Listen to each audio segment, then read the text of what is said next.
ഈ രാജ്യത്തിൻ്റെ ഏതെങ്കിലും പ്രശ്നത്തിൽ ശരിയായ നിലപാട് ഈ 18-അംഗ സംഘം എടുത്തോ? നമ്മുടെ കേരളത്തിൻ്റെ ശബ്ദം പാർലമെന്റിൽ എല്ലാ കാലത്തും ഉച്ചസ്ഥായിയിൽ മുഴങ്ങാറുണ്ട്. ശബ്ദമുണ്ടായോ? 20-ൽ 18 നിശബ്ദമായി പോയി. വരാനിരിക്കുന്ന തിരഞ്ഞെടുപ്പ് LDFനും UDFനും ഒരു അഭിമാന പോരാട്ടം തന്നെയാണ്. കഴിഞ്ഞ തവണത്തെ വിജയം വീണ്ടും ആവർത്തിക്കാൻ UDFും അതുപോലെ തങ്ങൾക്കുണ്ടായ നഷ്ടം നികത്താനും പോയ മണ്ഡലങ്ങൾ തിരിച്ചുപിടിക്കാനും LDFും സംസ്ഥാനത്തെ എല്ലാ മണ്ഡലത്തിലും തയ്യാറെടുത്തു കഴിഞ്ഞു. എന്നാൽ തിരഞ്ഞെടുപ്പിൽ വിജയിച്ച് പാർലമെന്റിൽ എത്തുന്ന MPമാർക്ക് കേരളത്തിന്റെ ശബ്ദമാകാൻ കഴിയുമോ എന്നതാണ് ചോദ്യം. ഇതേ ചോദ്യമാണ് ഇപ്പോൾ മുഖ്യമന്ത്രി പിണറായി വിജയനും ചോദിക്കുന്നത്. 2019-ലെ തിരഞ്ഞെടുപ്പ് കഴിഞ്ഞപ്പോൾ LDFന് കനത്ത തിരിച്ചടി, UDFന് വിജയവുമായിരുന്നു. എന്നാൽ അങ്ങനെ ജനങ്ങളുടെ വോട്ട് നേടി ജയിച്ചുപോയ MPമാർ പിന്നീട് കേരളത്തിന് വേണ്ടി സംസാരിക്കാൻ തയ്യാറാകുന്നില്ല. കേരളത്തിന്റെ ശബ്ദം പാർലമെന്റിൽ ഉയർന്നു കേൾക്കേണ്ടതാണ്. എന്നാൽ 20-ൽ 18 നിശബ്ദമായി പോയി എന്നാണ് മുഖ്യമന്ത്രി പറയുന്നത്. 2019-ലെ ലോക്സഭാ തെരഞ്ഞെടുപ്പിൽ അതിലുണ്ടായ പ്രത്യേക സാഹചര്യമൊക്കെ ഉണ്ട്. ആ സാഹചര്യത്തിലേക്കൊന്നും ഞാനിപ്പോൾ പോകുന്നില്ല. UDFന് കനത്ത വിജയം, LDFന് കനത്ത തിരിച്ചടി. അവസാനത്തെ ഇപ്പോഴത്തെ അവസ്ഥ 2 പേര് LDFനോടൊപ്പം, 18 പേര് UDFനോടൊപ്പം. അന്ന് ഈ 18-അംഗ സംഘത്തെ തിരഞ്ഞെടുക്കാൻ വേണ്ടി വോട്ട് ചെയ്ത കേരളത്തിലെ വോട്ടർമാരും ജനങ്ങളും ഈ 5 വർഷക്കാലം അനുഭവിക്കേണ്ടി വന്ന മനോവേദന ഒന്ന് ഓർമ്മിച്ചു നോക്കൂ. വിവിധ ഘട്ടങ്ങളിൽ എന്തൊരു മനോവേദനയാണ് അവരനുഭവിച്ചത്. എന്താ കാര്യം?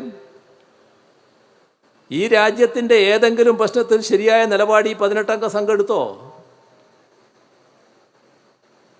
നമ്മുടെ കേരളത്തിൻ്റെ ശബ്ദം പാർലമെന്റിൽ എല്ലാ കാലത്തും ഉച്ചസ്ഥായിയിൽ മുഴങ്ങാറുണ്ട്. ശബ്ദമുണ്ടായോ? 20-ൽ 18 നിശബ്ദമായി പോയി. അപ്പോൾ കേരളത്തിൻ്റെ ശബ്ദം നേർത്തതായിപ്പോയി.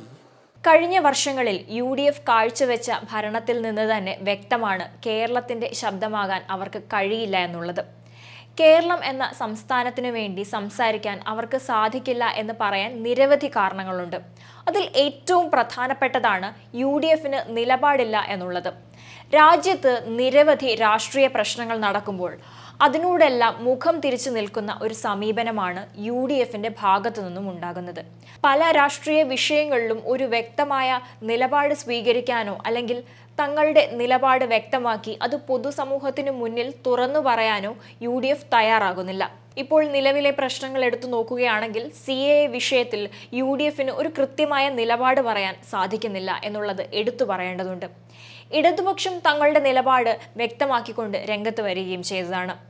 അതുപോലെ ഇലക്ട്രൽ ബോണ്ട് വിഷയത്തിൽ ആണെങ്കിലും UDF തങ്ങളുടെ പക്ഷം ന്യായീകരിക്കാൻ മാത്രമാണ് ശ്രമിക്കുന്നത്. അങ്ങനെ കോൺഗ്രസ് പാർട്ടിക്ക് ഒരു നിലപാടില്ലാത്തത് പാർട്ടിയെ സാരമായി തന്നെ ബാധിക്കുന്നുമുണ്ട്. അത് ദേശീയ തലത്തിലാണെങ്കിലും സംസ്ഥാന തലത്തിലാണെങ്കിലും അങ്ങനെ തന്നെയാണ്. അതുപോലെ കേരളത്തിൽ നോക്കുകയാണെങ്കിൽ മുതിർന്ന കോൺഗ്രസ് നേതാക്കൾ തമ്മിൽ യാതൊരു വിധത്തിലുള്ള ഐക്യവുമില്ല എന്നുള്ളത് ജനങ്ങൾ പലതവണ മനസ്സിലാക്കിയ വിഷയമാണ്. ഇനി കേരളത്തിലെ MPമാരെ നോക്കുകയാണെങ്കിൽ MPമാർക്ക് ലഭിക്കുന്ന ഫണ്ട് വിനിയോഗിക്കുക എന്നുള്ളത് അവരുടെ ഉത്തരവാദിത്വത്തിൽപ്പെട്ട കാര്യമാണ്. ഒരു MPയെ സംബന്ധിച്ചിടത്തോളം അവർക്ക് ലഭിക്കുന്ന MP ഫണ്ട് കൃത്യമായി ഉപയോഗപ്പെടുത്തേണ്ടതുണ്ട്. എന്നാൽ UDF MPമാരിൽ 12ഓളം MPമാർ അവർക്ക് ലഭിച്ച MP ഫണ്ട് വിനിയോഗിച്ചിട്ടില്ല. ഇതിൽ ഏറ്റവും കൂടുതൽ MP ഫണ്ട് വിനിയോഗിക്കാതെ ബാക്കി വെച്ചത് രാഹുൽ ഗാന്ധിയും K സുധാകരനുമാണ്. ഇനി മുഖ്യമന്ത്രി പിണറായി വിജയൻ പറഞ്ഞതുപോലെ കേരളത്തിന്റെ ശബ്ദമാകാൻ ഇവർക്ക് കഴിയുന്നില്ല എന്നുള്ളതിന്റെ തെളിവാണ് നിലവിലെ രാഷ്ട്രീയ പ്രശ്നങ്ങൾ ഉന്നയിക്കാൻ തയ്യാറാകാത്തത്. ദേശീയ തലത്തിലുള്ള പ്രശ്നങ്ങൾ ആണ് പിണറായി വിജയൻ മുന്നോട്ട് വയ്ക്കുന്നത്.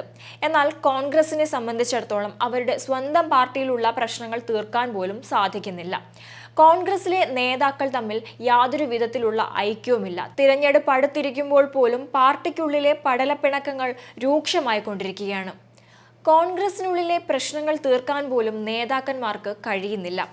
അപ്പോൾ പിന്നെ എങ്ങനെയാണ് അവർ ദേശീയ തലത്തിലുള്ള രാഷ്ട്രീയ പ്രശ്നങ്ങളിൽ ഇടപെടുക? അതുപോലെ തന്നെ കോൺഗ്രസ് നേരിടുന്ന മറ്റൊരു പ്രതിസന്ധിയാണ് പാർട്ടിയിൽ നിന്നുള്ള കൊഴിഞ്ഞുപോക്ക്. സംസ്ഥാന തലത്തിലും ദേശീയ തലത്തിലും നിരവധി നേതാക്കളാണ് പാർട്ടി വിട്ട് പോകുന്നത്. കോൺഗ്രസിന്റെ നയങ്ങളോടും നിലപാടുകളോടും ഒത്തുപോകാൻ കഴിയാതെയാണ് പല നേതാക്കളും പാർട്ടി വിടുന്നത്. വൈവിധ്യമാർന്ന ഒരു രാഷ്ട്രീയ പാർട്ടിയാണ് എന്നാണ് കോൺഗ്രസിനെ കുറിച്ച് നേതാക്കൾ പറയുന്നത്. എന്നാൽ വൈവിധ്യമാർന്ന പാർട്ടിയിലെ എല്ലാവരെയും ചേർത്ത് നിർത്താൻ കോൺഗ്രസിന് കഴിയുന്നില്ല. അതുപോലെ കേരളത്തിലെ കോൺഗ്രസിന് ഏറ്റവും കൂടുതൽ പിന്തുണ നൽകിയിരുന്ന ഒരു സംഘടനയാണ് മുസ്ലിം ലീഗ്. ലീഗിനെ പോലും ചേർത്ത് നിർത്താൻ കോൺഗ്രസിന് സാധിച്ചിട്ടില്ല. എന്തിനേറെ പറയുന്നു, രാഹുൽ ഗാന്ധിയുടെ റോഡ് ഷോയിൽ പോലും ലീഗിന്റെ കൊടി ബഹിഷ്കരിക്കേണ്ട അവസ്ഥ വന്നു. കൂടെ നിൽക്കുന്ന സംഘടനകളെ പോലും ഒരുമിച്ച് കൊണ്ടുപോകാൻ സാധിക്കാത്ത കോൺഗ്രസിനെ എങ്ങനെയാണ് ഒരു രാജ്യത്തെ സംബന്ധിക്കുന്ന രാഷ്ട്രീയ പ്രശ്നങ്ങൾ കൈകാര്യം ചെയ്യാൻ സാധിക്കുക? കോൺഗ്രസിൽ നിന്നുള്ള കൊഴിഞ്ഞുപോക്കിനെ കുറിച്ച് പറയുകയാണെങ്കിൽ, കേരളത്തിലെ മുൻ മുഖ്യമന്ത്രിമാരുടെ മക്കൾ ഉൾപ്പെടെ BJPയിൽ ചേർന്നതും ദേശീയ തലത്തിൽ പോലും ചർച്ച ചെയ്യപ്പെട്ട വിഷയമാണ്. നേതാക്കൾക്ക് നേരിടേണ്ടി വരുന്ന അവഗണനയും അതുപോലെ പരിഗണന ലഭിക്കാതിരുന്നതുമൊക്കെയാണ് കോൺഗ്രസ് വിട്ടു പോകാൻ കാരണമായിരിക്കുന്നത്.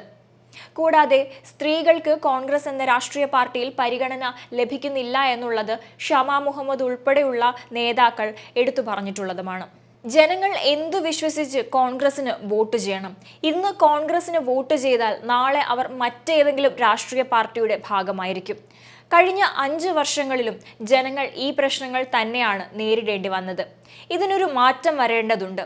മുഖ്യമന്ത്രി പറഞ്ഞതുപോലെ പാർലമെന്റിൽ കേരളത്തിന്റെ ശബ്ദം ഉച്ചസ്ഥായിയിൽ ഉയർന്നു കേൾക്കേണ്ടതുണ്ട്. അതുകൊണ്ട് തന്നെ വരുന്ന ലോക്സഭാ തിരഞ്ഞെടുപ്പ് വളരെ നിർണായകമാണ്.